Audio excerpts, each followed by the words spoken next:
Olá, boa noite, sejam bem-vindos para o nosso estudo de O Livro dos Espíritos. Nós estamos na parte segunda do Mundo Espírita ou Mundo dos Espíritos, no capítulo 1, que trata dos espíritos, tratando do assunto origem e natureza dos espíritos. Hoje vamos estudar os itens 82 e 83. Tenho aqui ao meu lado o Eric Pacheco, do canal Espiritismo em Kardec, e também o Michel, do canal KardecTube. Passo para você, Eric. Obrigado, Michel. Obrigado, Eric.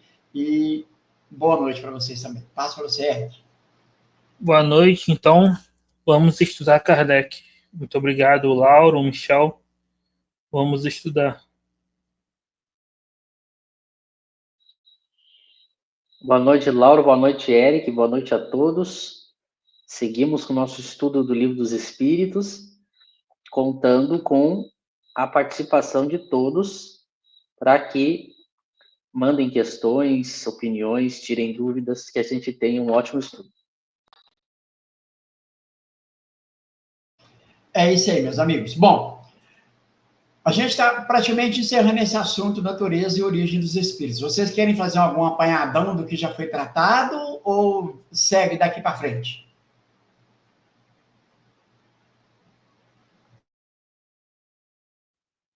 Podemos seguir. Da minha parte também. Pode partir da próxima questão e ir comentando. É a questão 82, né? Então, Kardec vai perguntar: será certo dizer-se que os espíritos são imateriais? Como se pode definir uma coisa quando faltam termos de comparação e com uma linguagem deficiente? Pode um cego de nascença definir a luz? Imaterial não é bem o termo. Incorpóreo seria mais exato, pois deves compreender que, sendo uma criação, o espírito há de ser alguma coisa. É a matéria quintessenciada, mas sem analogia para vós outros, e tão etérea que escapa inteiramente ao alcance dos vossos sentidos. Então, nós estamos tratando aí com Kardec a questão da origem e natureza dos espíritos. Ele definiu o que é espírito. Depois ele fez algumas questões sobre a origem dos espíritos, e agora ele está tratando da natureza, né? Aquilo que é o espírito, do que é feito o espírito, qual a natureza do espírito. E por isso ele começa tentando achar uma definição enquanto a constituição propriamente dita desse ser. Por isso que ele quer saber se eu posso dizer que os espíritos são imateriais. E aí os espíritos começam uma fala que é muito importante que a gente grave, porque ela vai aparecer muitas vezes durante a obra de Kardec, não só para definir a natureza dos espíritos, quanto para definir a própria vida no mundo espiritual. Eles vão começar a mostrar que é muito difícil explicar do ponto de vista da natureza esse tanto o ser espiritual quanto o mundo em que ele vive. Porque como nós vivemos num mundo completamente diferente e de outra natureza, qualquer palavra, expressão, explicação que a gente tente dar, a gente tem que usar as ideias e palavras que a gente tem. E as ideias e palavras que a gente tem estão muito ligadas às percepções que a gente tem, aos sentidos que a gente tem. Então, a gente não consegue falar daquilo que não tem uma comparação com aquilo que a gente entende, imagina, percebe. E aí ele vai criar uma analogia muito boa e muito importante para a gente levar a sério. Ele vai usar várias vezes esse exemplo, como que um cego de nascença vai entender o que é a luz. Basta que a gente reflita e tente achar uma resposta para essa questão. Como que eu explico para um cego de nascença, evidentemente, para dizer que ele nunca viu a luz, né? Por isso essa premissa. Como é que eu explico o que é a cor amarelo, a cor amarela, o que é o azul, para um cego de nascença? Eu não consigo explicar. Não tem palavras que eu use que possam dar uma ideia do que é a cor azul e amarelo para um cego de nascença. Veja que se eu tentar usar os outros sentidos da pessoa que é cega para tentar ela entender o que é a cor, mesmo assim eu não consigo, porque como que eu vou usar os outros sentidos corporais para explicar para um cego o que é a cor? Isso significa que a visão, que é o exemplo aqui que ele dá, é algo irredutível. Significa que mesmo que eu use os outros sentidos, eu não consigo substituir a visão. Eu não consigo fazer com que os outros sentidos deem uma noção do que aquele sentido da visão dá. É claro que a pessoa que é cega pode viver a sua vida usando os outros sentidos, mas ter uma noção daquilo que a visão proporciona, como o exemplo da cor, ou Kardec dá o exemplo da luz, não tem como. Então se trata de uma impossibilidade. E essa impossibilidade ele vai transferir, através da analogia, para a natureza do espírito. Porque eu não posso usar nenhum termo de comparação material para dizer qual é a natureza do espírito. Mas, ao mesmo tempo, eu não posso dizer que o espírito é um nada, uma pura ideia, porque ele é alguma coisa. Olha que complicado, ele é alguma coisa, mas ele é diferente de tudo que a gente conhece, porque tudo que a gente conhece, imagina, é material. Então, por isso que ele diz, como se pode definir uma coisa quando faltam termos de comparação? E uma linguagem deficiente. A nossa linguagem é deficiente, porque a nossa linguagem está relacionada às nossas percepções, e as nossas percepções não conseguem traduzir o que é a natureza do espírito, essa natureza que é imaterial, no sentido que não tem comparação e similitude com a matéria, mas ela é alguma coisa. Só que para nós, qualquer coisa que é alguma coisa tem uma natureza material. Percebe o paradoxo? Então eles preferem dizer, olha, não tem como eu explicar, e a melhor explicação ela não é matéria, mas ao mesmo tempo ela é alguma coisa. Essa é a definição máxima que eles vão dar. E a gente vai ver mais para frente quando ele for estender esse entendimento para a questão do mundo espiritual. Por enquanto ainda não, mas já guardem na lembrança essa fala que eles vão repetir. Eu não consigo descrever o mundo espiritual fisicamente, só moralmente. Eu posso falar que o espírito sofre de tristeza, de raiva, de culpa, por orgulho, mas descrever fisicamente o mundo espiritual para o espiritismo é impossível, porque não é igual à nossa realidade material. Se eu tentar fazer uma comparação, eu caio em erro. Por isso que os espíritos superiores não vão fazer comparação, os inferiores vão. E aí eu acho que é daquela maneira e não é. Então é muito importante isso. Então eu diria, a nossa definição da natureza do espírito, a definição do espiritismo é diferente de tudo o que é matéria, mas ela não é uma pura ideia, ela é alguma coisa que a gente não consegue achar uma definição. Eu esqueci de ler o comentário, não sei se vocês querem já comentar, ou eu leio o comentário e já passo direto para vocês acharem melhor. Eu não li o comentário. Pode falar. Eu queria comentar, né? quando Kardec ele vai dizer que o espírito, a alma em si, é uma matéria quintessenciada, né? Aí algumas pessoas acusam o espiritismo de ser materialista por isso. Mas quando Kardec fala isso, ele está usando uma definição filosófica, né? De matéria é tudo que não é pensamento. E a alma não é o pensamento é o atributo da alma, né? O Cosme fala isso no livro dele.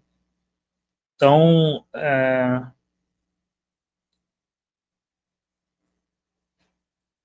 o espírito ele não poderia ser um pensamento, um nada, né? Então ele é alguma coisa, por isso que ele é chamado de matéria, mas é algo que é completamente diferente de tudo que chamamos, de tudo que conhecemos, de tudo que chamamos de matéria, né? De tudo que a ciência chama de matéria, até porque está envolto no perispírito, no envoltório fluídico. Mas o próprio espírito em si é alguma coisa, ocupa um local no espaço, né? Nossa alma e nosso perispírito formam um todo no nosso corpo. E isso que o Michel falou é interessante. Não dá para descrever. Tem no livro dos médiuns que os espíritos falam, né? Vocês estão estudando o perispírito, a gente já está estudando a alma, né? A natureza. Que nem eles conseguiam entender a natureza íntima ainda da alma, do que ela é feita, né? Então é como se a gente fosse cego em relação a isso, né? E os sentidos, eles não são comparáveis, né? Como o Michel falou, não dá para explicar para um cego o que é a cor amarela. Você pode tentar usar analogias, metáforas, né? Por isso que os espíritos usam. Mas é imperfeito, né? E eles falam o tempo todo, o mundo espiritual é exatamente isso, é como se a gente fosse cego, né? E isso é interessante, né? Porque se é algo indescritível na nossa linguagem, então não é casas, não são carros, não são. Porque se fosse casa, se fosse carros, se fosse banheiro, seria descritível na nossa linguagem, né? Então o nosso lá estaria certo, mas os espíritos deixam claro, não é descritível na nossa linguagem, não há palavras, não há termos, não posso. Eles chegam a comparar como se a gente fosse uma tribo de selvagens, né? Imagina tentar explicar filosofia para uma tribo de selvagens. Então eles usam essa comparação. Então isso é mais um argumento contra a existência das colônias, né? Enfim. De certa forma, você respondeu o que eu ia perguntar, mas eu ainda vou perguntar até eu quero acrescentar algo aqui. Bom, aqui está dizendo que o espírito, nós não temos analogia para explicar a natureza, a essência do espírito.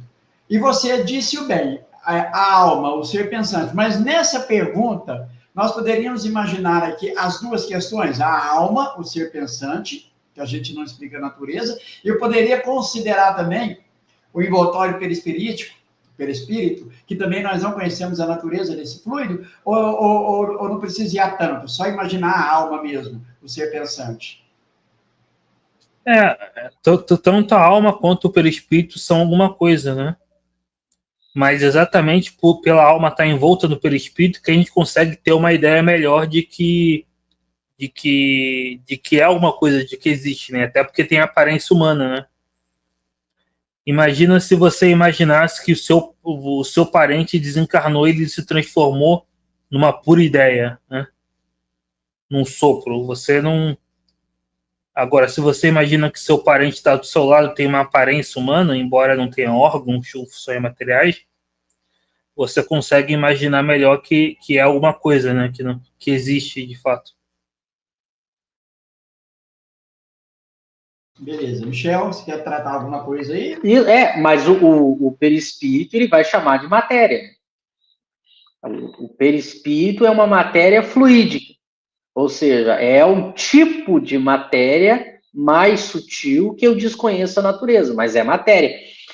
E aí, para diferenciar da matéria propriamente dita, inclusive o próprio fato dele chamar de matéria propriamente dita, é quando ele quer se referir à nossa matéria grosseira estudada pelas ciências materiais.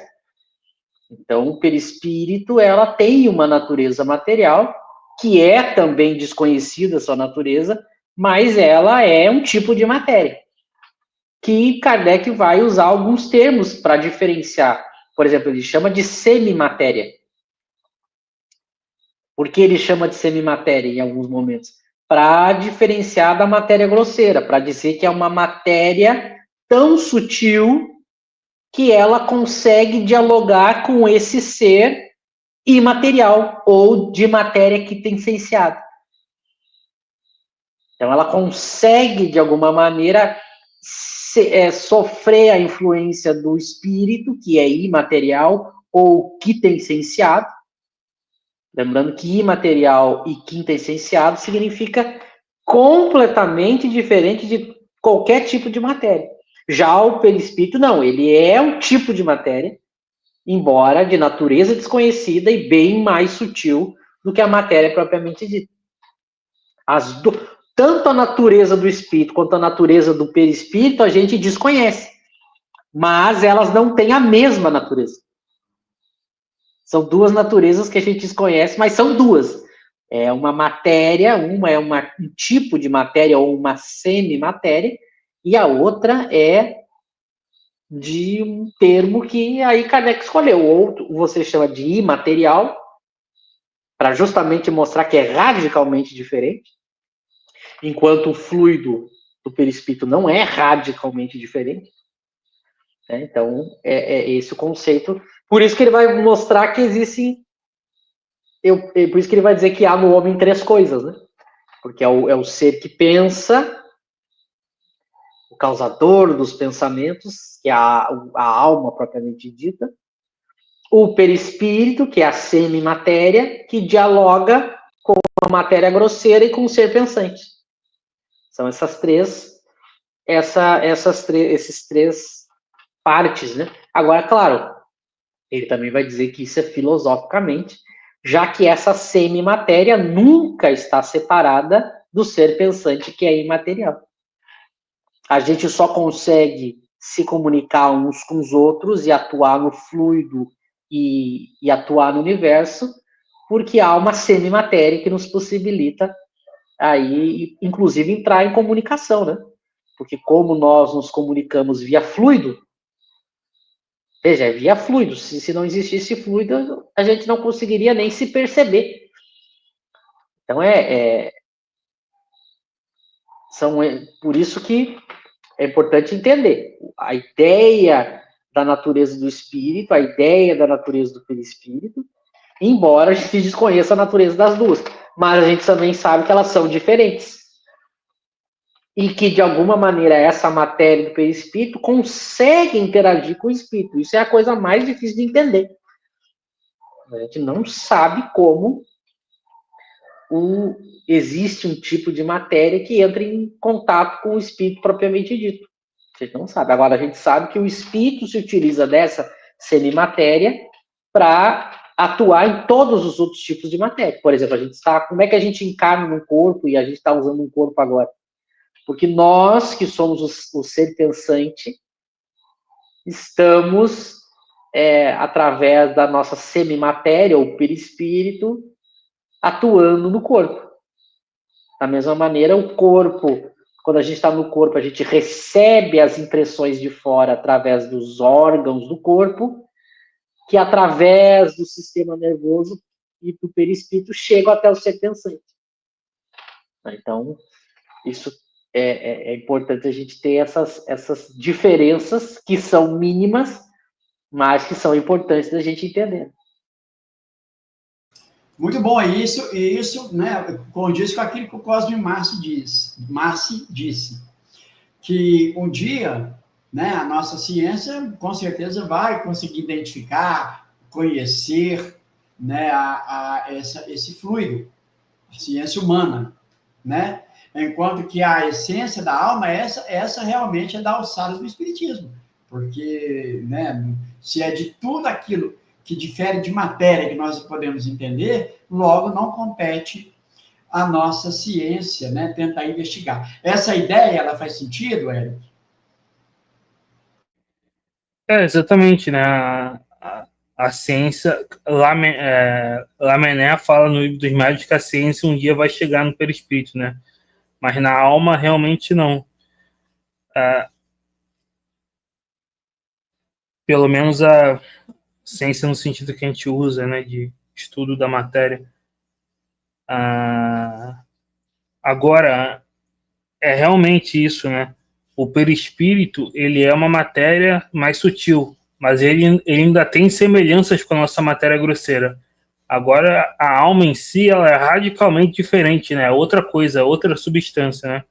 É aquela coisa, né? É Deus acima de tudo e o espírito e a matéria são as duas substâncias do universo, né? A trindade universal que fala lá no livro dos espíritos. Então, a alma é radicalmente diferente.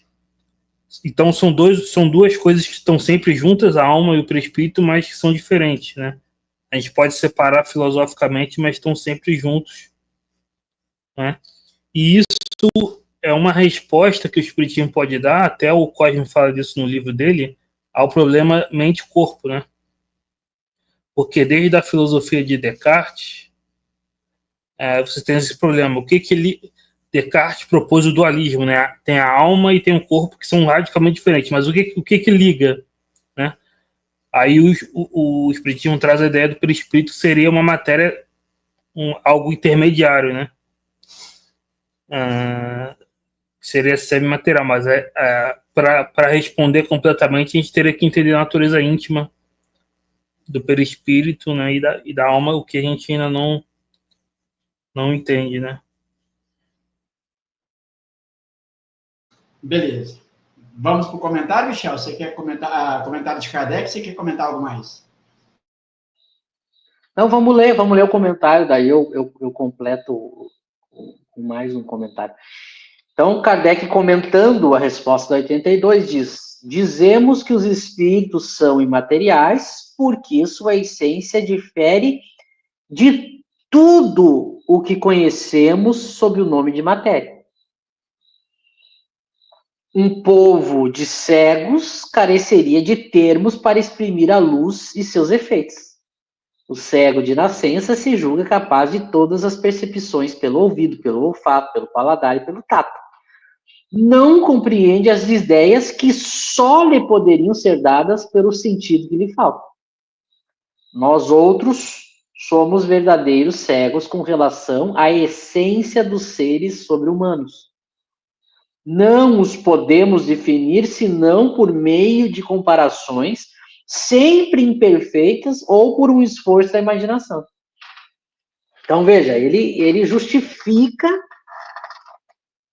a resposta da 82. Por que a gente diz que é imaterial? Porque difere de tudo, por isso que é radical, né? O perispírito não difere de tudo. Então, essa é a diferença. Então, a gente chama de material. Ah, mas então ele é um nada? Porque ele é completo? Não, ele é alguma coisa. Mas que coisa? Não temos palavra. Por isso que ele vai para a analogia de novo, né? Ele mostra, olha, o cego, mesmo usando os outros sentidos, veja como ele fala isso, tem coisas que só a visão pode lhe dar, e como ele não tem. Aí ele diz, nós somos esse cego com relação às coisas, com relação à essência dos seres sobre-humanos. E aí ele diz, não os podemos definir senão por meio de comparações sempre imperfeitas. Então, é muito importante que quem está estudando com a gente lembre disso aqui, porque daqui a pouco a gente vai ver eles fazendo comparações imperfeitas, para tentar dar uma ideia para nós sobre esses espíritos e a vida deles e como é que eles são. Então, é que a gente não leva ao pé da letra, porque há momentos que eles vão fazer comparações para a gente tentar entender. Mas eles já disseram antes que são comparações imperfeitas, só para a gente tentar entender o mínimo. Por isso que eu não posso pegar esse mínimo e tentar transformar no máximo, porque aí eu vou cometer equívocos. Como o André Luiz da vida. O André Luiz faz o quê? Ele sai da analogia e ele tenta transformar a analogia em realidade. Aí eu teria um problemão. Ele exagera na analogia. Quando eu exagero na analogia, a analogia passa a não dar mais uma ideia do que eu estou querendo falar e ela começa a querer a soar como literal, né? Então há esse limite. Agora vejam, tem uma coisa muito interessante. A gente está falando de perispírito aqui, né? Porque a gente já conhece o assunto, já leu, sabe que isso é algo do movimento espírita. Mas nota que até o momento ele não falou de perispírito na obra, nas questões. Por isso que é muito natural que Kardec vá raciocinar da seguinte maneira. Bom, se os espíritos estão me dizendo que a natureza deles é completamente diferente da matéria, como é que os espíritos se comunicam? Atuam na matéria, levantam mesa, aparecem para os vivos, aparecem com forma humana. Nota que ele vai perceber isso. Bom, então tem que ter... Parece uma contradição. Por isso que logo nas próximas questões a gente vai ver nascer o primeiro estudo sobre o perispírito. Porque naturalmente eu vou precisar do perispírito para poder fazer sentido, porque parece até um contrassenso. Os espíritos estão se comunicando com a gente, atuando no mundo material, portanto. E eles estão dizendo que diferem de tudo que é matéria, então como é que eles atuariam? Isso parece contradizer até os fenômenos das mesas girantes. Por isso que vai nascer o princípio espírita do perispírito. Porque eu vou ter que ter alguma coisa de que o espírito consiga se utilizar para atuar no mundo material. Logo, logo a gente vai ver sobre isso. Quando eu for falar da forma dos espíritos, a gente vai ver que aí entra a questão do perispírito. Os espíritos não atuam no nosso mundo simplesmente com a sua natureza espiritual, porque ela é imaterial. Há um intermediário, há um corpo fluídico material, semimaterial, que eles se utilizam para atuar na nossa matéria. Senão nem a mediunidade seria possível. Aliás, a gente vai ver isso mais para frente. Tanto nascer a ideia do perispírito, quanto eles fazendo comparações sempre imperfeitas. Olha o que Kardec está dizendo. Ele não diz comparações imperfeitas, sempre imperfeitas, porque ele quer mostrar para nós, para que a gente não se perca no que os espíritos vão dizer, na interpretação que a gente vai dar para as questões que vão envolver aí a forma, o perispírito e a própria, toda a relação do mundo espiritual, né? Porque a gente vai ver que sempre a gente vai precisar de analogias, e essas analogias têm que ficar limitadas. A hora que elas perderem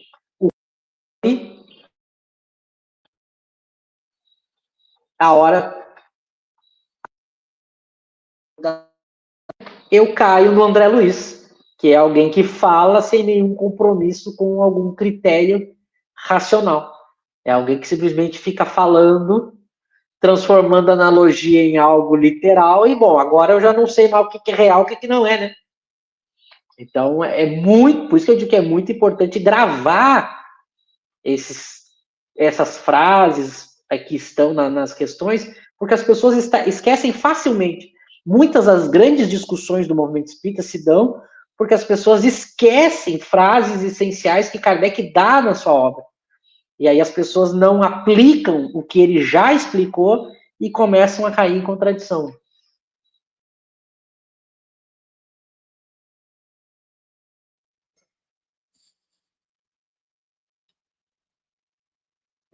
Os próprios espíritos vão dizer mais para frente que o espírito seria uma chama, um clarão, né? E aí eles deixam claro, não, isso é uma analogia, uma metáfora, né? Às vezes até usam analogias com a física, mas sempre deixam claro no texto, é uma analogia, é uma metáfora, né? E aí realmente isso eles falam para não só para a alma, mas para as coisas espirituais em geral, que a gente é como realmente cego, né? E só pode usar analogias para entender. E aí realmente entra essas obras que materializam o mundo espiritual, elas vão ignorar isso, né? E colocar a analogia como fato, né? Para vocês terem uma ideia, na própria obra no Livro dos Espíritos, diz lá que alguns espíritos falavam em Cidade das Flores. Kardec diz isso no final do Livro dos Espíritos. Alguns espíritos dizem, eu estou na Cidade das Flores. Mas Kardec fala, isso era uma analogia, uma metáfora que os espíritos utilizavam, né? Mas aí o que a pessoa que não entende que o espírito pode estar se utilizando de uma metáfora, ou o espírito ainda está em perturbação, ainda ser ignorante, vai tomar o pé da letra, né? A descrição. E aí que está o problema, né? Às vezes o problema não está nem no espírito que está usando uma metáfora ou é ignorante, é a pessoa que vai tomar o pé da letra a descrição, né?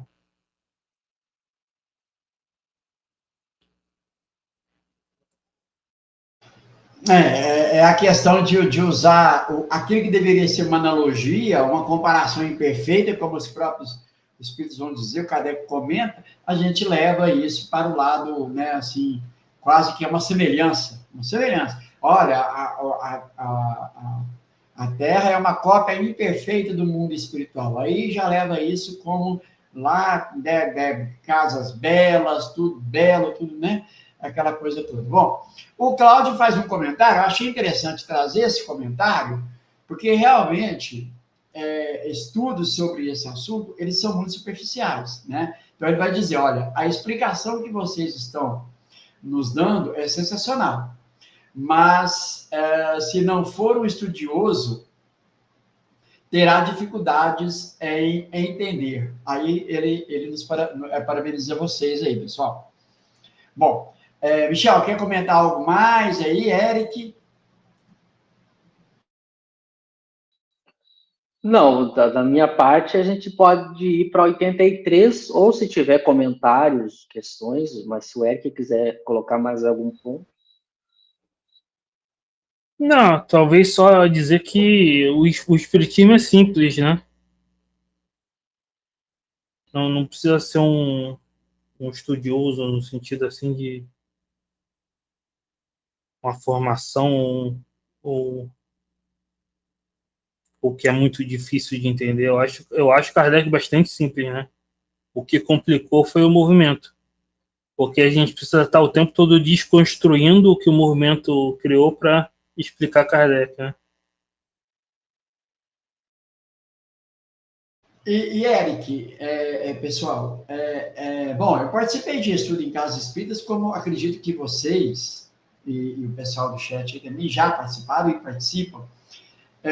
Questões de O Livro dos Espíritos, por exemplo, ou textos como no Livro dos Médiuns, são lidos muito rápidos. É como se estivesse apostando corrida, quem chegar primeiro, quem terminar primeiro. Então, passam pelas questões, fazem comentários muito superficiais e aí acaba não abordando ou não se atentando a isso que foi tratado aqui, né? Quando alguém vai dizer assim, o espírito é uma energia. E isso, gente, eu não estou falando que é pessoas de doutrinas místicas, não. É dentro do movimento espírita, que definiu o espírito como sendo uma energia. Por que isso? Porque passa por essas questões, não se atentam ao que os espíritos responderam. E Kardec explica aqui nessa questão 82 e o comentário dele, e segue o bonde ali, aceitando tudo que vem do chamado estudioso ou de palestrantes aí, né, que acabam tendo peso, né, nome. Isso aí é o que você falou, Eric. Aí tem que desconstruir isso para, né, tentar explicar Kardec.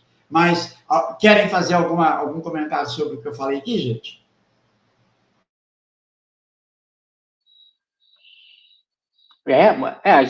Quem for estudar a obra vai perceber que Kardec nunca usou o termo energia, né, para definir tanto o espírito, quanto a natureza do perispírito, quanto Kardec não usa, porque a física, a energia é uma propriedade da matéria, o espírito não é uma propriedade da matéria. Então ele não usa esses termos para não criar confusão, né?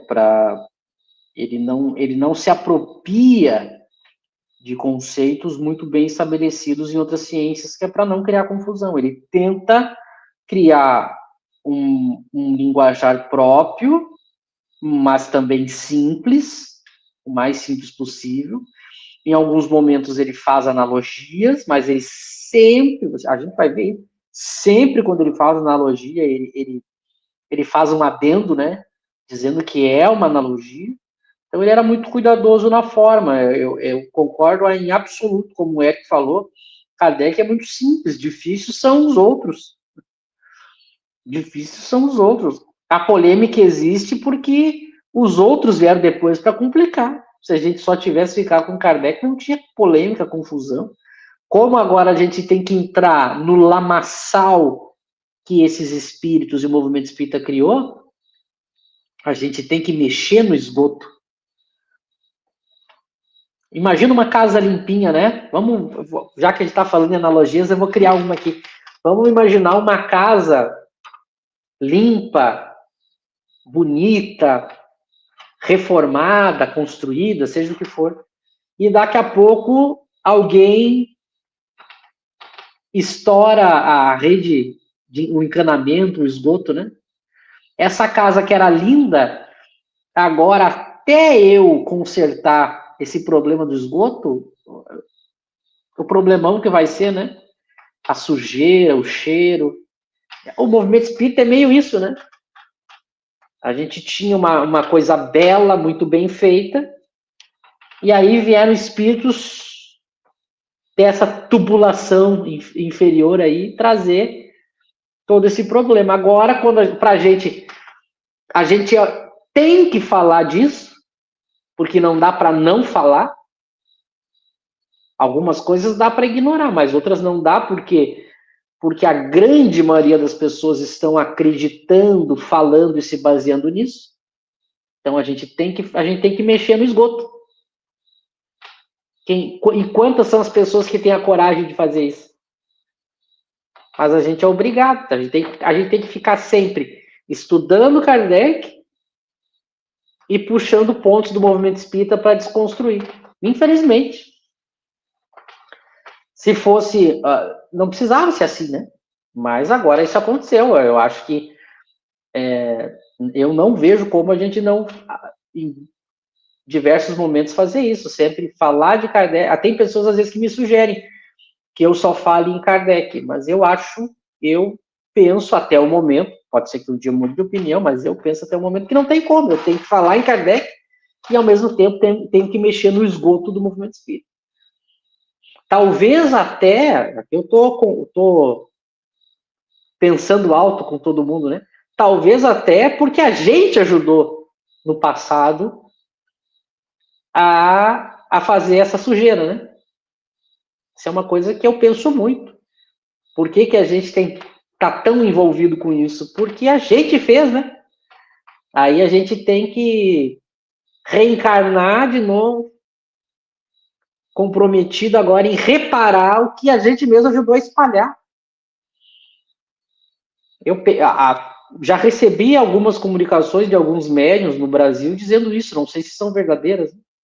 Dizendo que muitos de nós somos esses próprios espíritos ou espíritas lá do começo do século XX que estragaram Kardec e que agora reencarnam, porque a gente não para pensar que o André Luiz vai ter que reencarnar, né?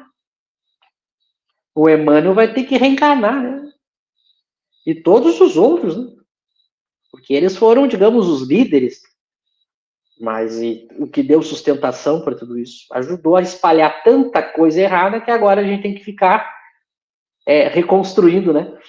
A gente mesmo deseducou a massa e agora sofre as consequências dessa massa que a gente deseducou, porque elas são contra Kardec e nos atacam, mas a gente ensinou elas a serem contra Kardec. E aí agora a gente sofre o ataque delas como expiação e propõe Kardec numa tentativa de reparar o erro. Então eu acho que isso faz muito sentido. Acho que isso faz muito sentido, hein? Então por isso que é importante. Tanto é que eu criei um projeto para isso, né? Eu criei um projeto para isso que só Deus sabe tudo o que acontece desde que eu comecei a fazer esse projeto. Mas alguém tem que fazer. Se ninguém fizer, eu não sei se por si só as coisas talvez demorem mais, né? Para as pessoas perceberem. Quando a gente tem uma contraproposta, a gente dá a possibilidade da pessoa comparar. Isso que é a importância da ajuda, né? Se ninguém não falar nada, muitas pessoas não vão ter o contra-argumento para pensar. Kardec vai dizer lá em vários momentos das suas obras da importância de comparar o pró e o contra. Mas se ninguém apresentar o pró e ninguém apresentar o contra, não tem a comparação. Então eu acho que é muito importante. Para finalizar essa minha fala, eu tenho alguns momentos que Kardec diz assim, eu tenho anotado isso na Revista Espírita, né, no decorrer dos 12 anos. Kardec diz assim, nós não falaríamos sobre isso se tivesse ficado como uma coisa isolada e sem repercussão. Como virou algo que deu repercussão e pode vir a desnaturar a opinião espírita, nós iremos comentar. Então, nota, ele está deixando claro um critério que ele usa. Em vários momentos da revista, vocês vão ver que ele diz isso. Então, ele está deixando para a gente um critério. Se algo for relevante, é importante atacar esse ponto. Se não for relevante, a gente não precisa ficar respondendo todas as bobagens que saem. Mas quando é relevante, a gente tem que tratar. É um critério que a gente vê em Kardec. E eu não vejo como não tratar o que o André Luiz e o Emmanuel fizeram como relevante, porque isso mudou o movimento espírita no século XX. E a gente não tinha antes, a gente tinha pessoas paralelas ao movimento espírita já propondo críticas à FEB, ao Emmanuel, ao André Luiz, ao próprio Chico. A gente já tinha desde a gente vê aí o Herculano Pires tentando ser o mais kardecista possível. Só que eram sempre pessoas isoladas e muito censuradas, elas não tinham espaço no movimento espírita. Esse espaço só aumenta com a internet. Porque aí com a internet eu não posso mais proibir o Lauro de fazer uma palestra no meu centro. Antes era assim. Eu não gostava do Lauro, eu proibia o Lauro de dar palestra no meu centro. Aí ninguém ouvia o Lauro. Aí se o Lauro fosse dar palestra no centro, lá do outro lado da cidade, eu ligava para o presidente da outra casa e dizia, não deixa o Lauro falar. E o presidente da outra casa não convidava o Lauro. E assim, exponencialmente, a pessoa era censurada. Foi assim por muitos anos no movimento. Eu passei por isso e conheço vários. Aliás, já ouvi da boca de grandes líderes do movimento espírita mundial, do movimento espírita tradicional, dizer isso. Se vocês falarem contra mim, eu fecho as portas de vocês em todos os lugares do movimento espírita do mundo e do Brasil. E as pessoas vão seguir a mim e não vão seguir vocês. Eu ouvi isso há muitos anos. Porque eles sabiam que eles tinham esse monopólio. Agora mudou, né? Aí veio a internet foi uma libertação, foi com certeza. Deus não dorme, né? As leis divinas, o progresso é inevitável. A internet veio para justamente dar esse passo. Agora, pessoal, a gente está aqui falando de Kardec, vão fazer o quê? É muito mais difícil convencer o YouTube de que a gente não tem que falar de Kardec. O YouTube não está nem se importando com isso. Então, são meios que o progresso, a divindade vai usando, os espíritos vão usando, para que o progresso se dê, né? Para que as coisas realmente aconteçam. Mas eu acho importante a gente falar. Porque um dia alguém nos falou. Um dia alguém chegou para mim e falou da revista. Um dia alguém chegou para mim e falou que eram 23 obras, que não eram 5. Um dia alguém falou para mim que não era religião, que era ciência. Se não fosse alguém falar, talvez não perceberia. Aí agora a gente não vai falar? Então pode ser que muita gente deixe de saber porque eu deixei de falar. Então isso é muito importante. Eu dou um exemplo muito clássico. Se não fosse o Cosme Massi, não existiria Michel Macedo kardeciano e não existiria Kardec Tudo. Porque um dia ele me falou das 23 horas, falou da revista, falou várias coisas. Se ele não tivesse dito, eu não ia existir do jeito que eu existo agora. Então, por isso que eu acho muito importante a gente continuar, porque é assim que o processo se dá. Às vezes a pessoa não gosta, né? Mas isso é natural até em família. Às vezes, entre as pessoas que a gente se gosta, a gente diz uma coisa, a pessoa na hora não gosta. Mas depois, ela já começa a se acostumar. Não, mas a pessoa é minha amiga, a gente sabe que sempre que ela fala, ela está falando para tentar ajudar. As pessoas já começam a se acostumar com isso, porque elas sabem que a gente fala por se gostar, né? Quem se importa, quem gosta, fala, chama atenção, é assim entre os que a gente convive, que a gente ama. Isso é se amar, né? A gente diz quantas vezes quem tem irmão, quem tem amigos, quem tem esposa, a gente sabe que a gente chama na intimidade e diz coisas que ninguém vai falar. Justamente porque tem intimidade, né? A gente chega e diz assim, ó, fulano.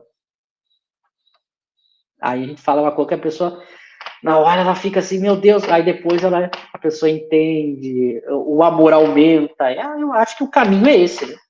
Passo para vocês.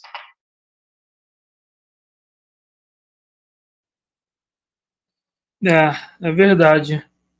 É importante falar. Eu também não. Se não tivesse alguém para me falar, provavelmente também não perceberia. E eu sempre digo que se eu não tivesse encontrado o espiritismo kardeciano, provavelmente eu seria ateu, né? Então foi bom alguém ter me falado, né? Porque a obra do Chico não teria me convencido, porque eu era bastante endurecido no meu ateísmo. Então, é realmente importante. Quanto a essa questão da energia, que foi comentado, Kardec várias vezes ele usa analogia com a física, mas ele sempre deixa claro, né? E isso no movimento não é feito. Agora, a energia ela é uma propriedade da matéria. E o fluido seria um tipo de matéria, né? Então o fluido ele tem uma existência própria. Já a energia não, né? É que nem você falar assim, largura. A largura ela não tem existência por si própria, né? Não tem, você não aponta para um lugar e ali está a largura. A largura ela é um atributo da matéria. Ela é uma propriedade, né?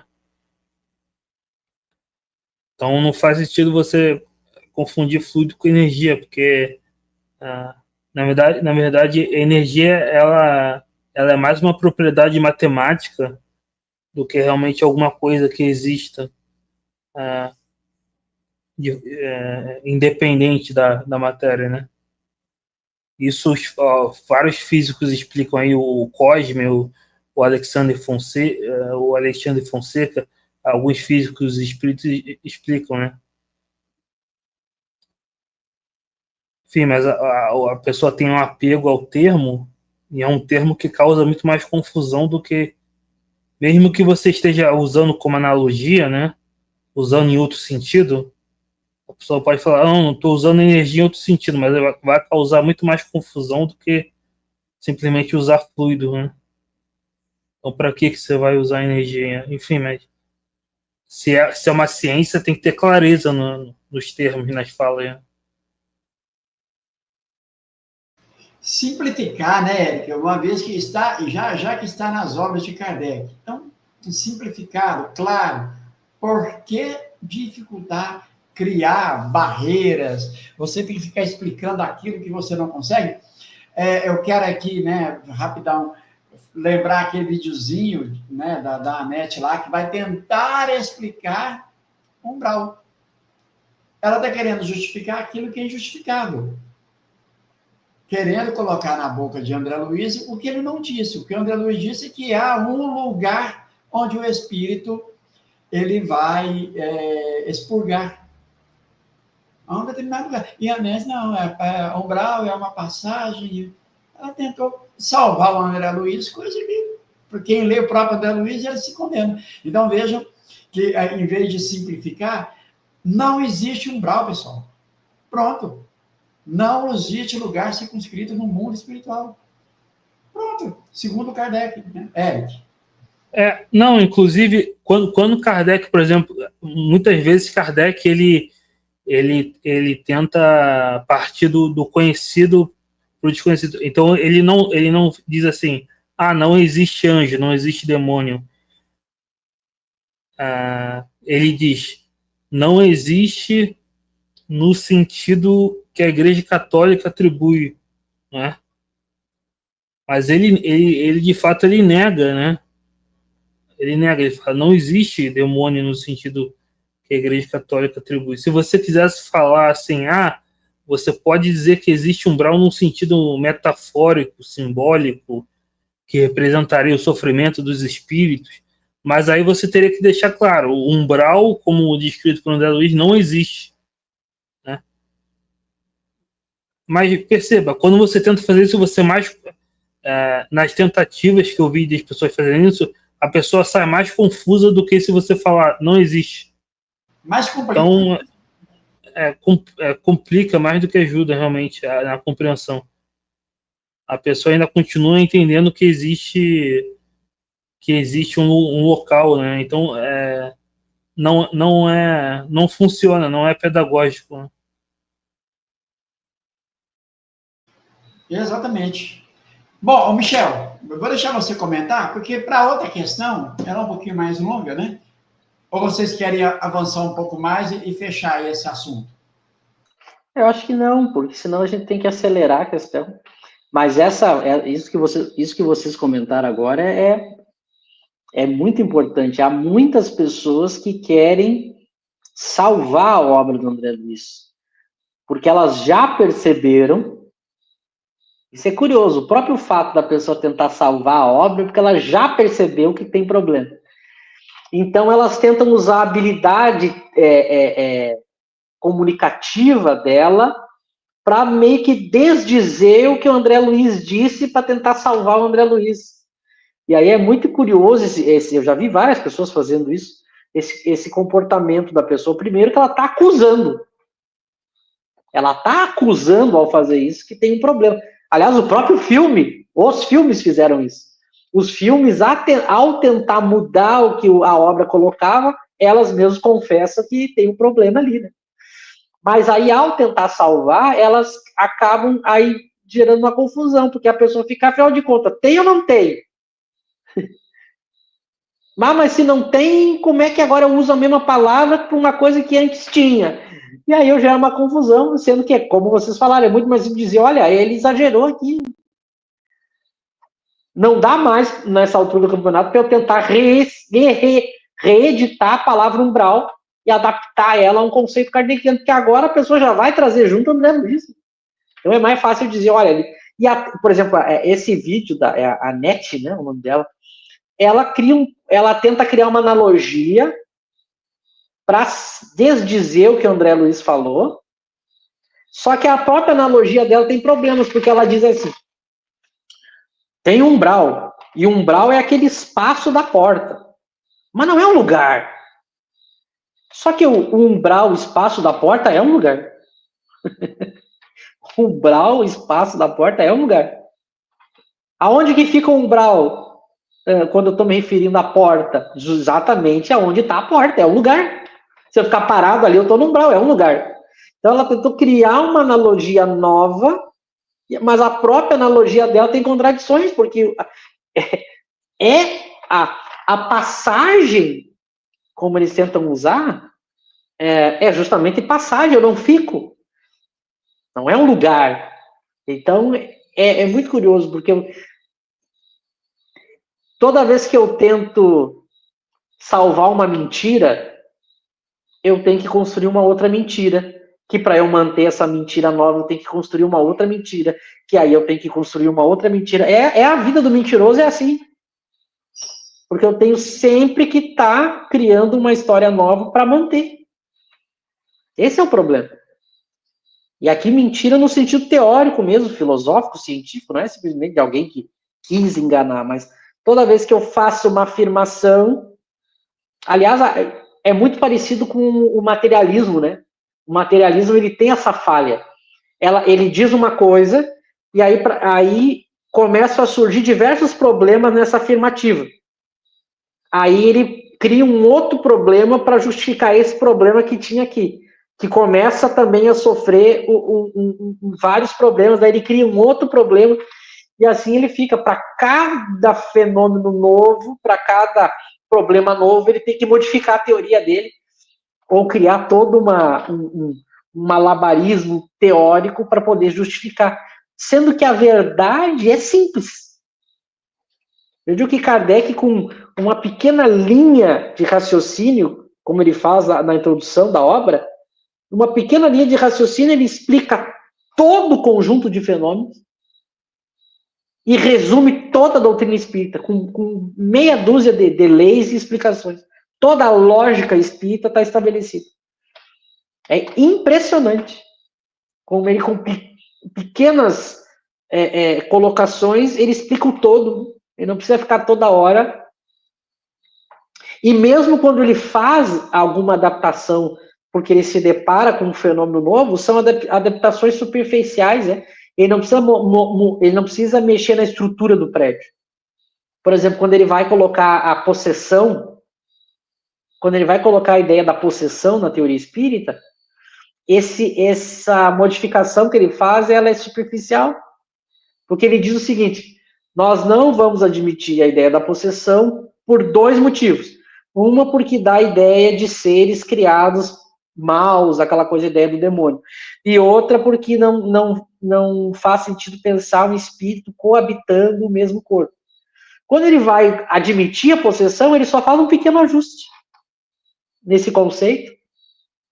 Ele continua não admitindo a ideia de seres criados maus, né? Mas ele vai mostrar que um espírito pode, no caso de possessão, habitar temporariamente, mesmo assim, temporariamente, o mesmo corpo, anulando a vontade do habitante real, do espírito encarnado.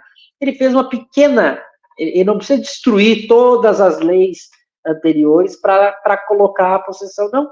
Ele só faz uma pequena modificação e constrói mais um princípio, mostrando a estabilidade que tinha a teoria espírita, né? Agora, o André Luiz não. O André Luiz, ele começa com o Nosso Lar, aí vem Missionários da Luz, e aí ele tem que ir aumentando, né? Porque como ele puxou um fiozinho, ele tem que puxar tudo, né? Daqui a pouco ele se perde. Eu sempre digo, ele começa com o Nosso Lar e termina lá com Evolução em Dois Mundos e Mecanismo da Mediunidade, que é uma loucura. Ele começa numa pequena viagem e termina numa loucura total. Por quê? Porque é uma consequência natural. E quando eu puxo um ponto, aquela brincadeira, né? Onde passa um boi, passa uma boiada. Quando ele puxou um ponto do mundo material para o mundo espiritual, ele tem que puxar tudo. É o chamado efeito borboleta, né? Se eu puxei um ponto, eu tenho que puxar tudo. Porque se há uma coisa, eu tenho que puxar todas as coisas. E aí ele tem que ir tentando justificar, né? E a loucura vai aumentando, E depois dele vieram outros, né? Daí veio um, daí já tem o André Luiz não bota órgão sexual. Aí vem um e coloca, bom, mas se tem órgão sexual, então tem sexo.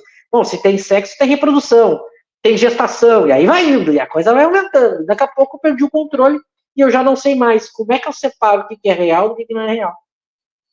E a gente vai ver que Kardec não vai por esse caminho. Kardec não vai por aí.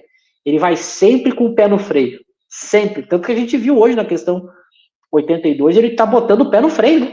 Está dizendo que não tem como saber, que faltam palavras, que nós somos iguais cegos, que as comparações são sempre imperfeitas. Olha ele botando o freio. Agora imagine se ele dissesse o contrário. Não, dá para explicar sim, nós vamos explicar no próximo capítulo, nós vamos criar uma teoria. Não, ele bota o pé no freio. E assim a gente tem uma teoria muito mais lógica e controlada. E é curioso, para encerrar minha fala e me despedir, que essa teoria que tem os pés no freio e é controlada, é atacada pelos espiritualistas. E todas as histórias mirabolantes que os espiritualistas colocam, daí essas sim são respeitáveis. É a inversão das coisas, da loucura. Né? Quero aproveitar já para agradecer ao Lauro, ao Eric, agradecer a todos que participaram, já quero me despedir, dar uma boa noite a todos, e a gente segue aí no resto da semana, e na próxima voltamos ao Livro dos Espíritos. Não, eu queria agradecer também, mas eu só queria comentar, né? Isso que o Michel falou é interessante para quem estuda a filosofia da ciência, porque essa mudança que Kardec faz da possessão seria o que Lakatos chama da mudança no cinturão protetor, né? E não no núcleo duro da teoria. Agora, para aceitar, por exemplo, o nosso lar, aí já seria outro programa de pesquisa, como Lakatos fala, né? Teria que mudar toda a estrutura, o núcleo duro, né? É diferente quando uma teoria você muda as questões secundárias no cinturão, como o Lakatos fala, e quando você afeta o núcleo duro da teoria, aí você tem que mudar o programa de pesquisa, né? Então essa comparação que o pessoal faz para eles tentam falar, não, Kardec também mudava de ideia, eles tentam usar esse argumento para justificar a mudança para a colônia, né? Mas é totalmente diferente, né? Enfim, até porque a ideia de colônia já existia, não é uma novidade, né? Mas enfim, é isso. Eu queria agradecer ao Lauro, ao Michel, a todos. Curtam, compartilhem, se inscrevam e até a próxima. Beleza, Érico, Michel, obrigado, viu? Obrigado mesmo pelo estudo de hoje, obrigado ao pessoal, a você que está nos assistindo agora. Quero lembrá-los que amanhã às 20 horas nós temos o estudo da Revista Espírita de 1858, então já fica o convite feito. Na quarta-feira, às 20h30, no canal do Eric, nós temos o estudo. Ainda é o resumo da Lei dos Fenômenos Espíritas, é o último item, né? Que nós vamos estudar. Então, nós vamos fechar esse pequeno opúsculo, esse opúsculo, na quarta-feira, às 20h30, como eu disse, no canal do Érico Espiritismo de Kardec. Tá bom, pessoal? Eu já fico o convite aí. Obrigado a todos e desde já aí, uma boa noite, um bom repouso a todos aí. Fiquem em paz.